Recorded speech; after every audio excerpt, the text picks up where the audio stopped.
ఈరోజు stock market నష్టపోవడానికి కారణం ఏందో ఇక్కడ కూడా కొన్ని కారణాలు చెప్తున్నారు గైస్, చూద్దాం ఒకసారి. అధిక ఒడిదుడుకులు కారణాలు.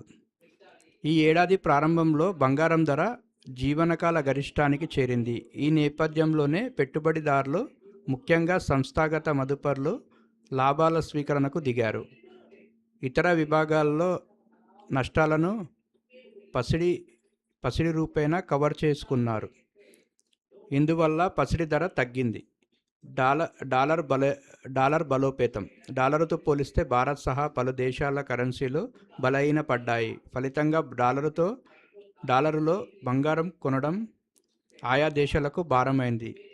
బాండ్ల ప్రతిఫలాలు పెరగడం వల్ల పసిడి నుంచి పెట్టుబడులు అటుమల్లాయి.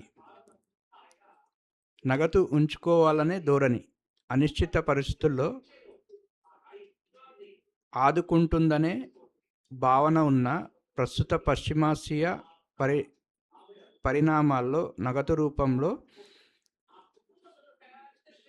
అట్టే పెట్టుకోవాలనే ధోరణి మదుపర్లలో పెరగడంతో పసిడిలో లాభాల స్వీకరించారు. తక్కువ ధరల్లో లభించడం. జనవరి 24న ఔన్సు బంగారం ధర 5,595 డాలర్లను తాకగా సోమవారం ఉదయం 4,105 డాలర్లకు దిగి వచ్చింది. గల్ఫ్ అమ్మకాల రావడం ఇందుకు ప్రధాన కారణమని బిలియన్ ట్రేడర్లు చెబుతున్నారు. జీవనకాల గరిష్ట స్థాయి కంటే $1,400 పైగా క్షీణించడంతో మదుపర్లు కొనుగోళ్లకు ముందుకు వచ్చారు. ఇట్లు ఈనాడు వాణిజ్య విభాగం. వాణిజ్య విభాగం వాళ్ళకు వచ్చిన సమాచారం ప్రకారం ఇట్లా చెప్తున్నారు అన్నమాట.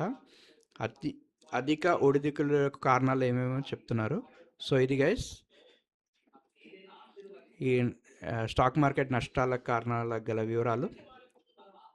ఓకే, డాలర్ బలోపేతము, నగదు ఉంచుకోవాలనే ధోరణి, తక్కువ ధరలు లభించడం, ఈ 3 కారణాల వల్ల స్టాక్ మార్కెట్ పడిపోయింది.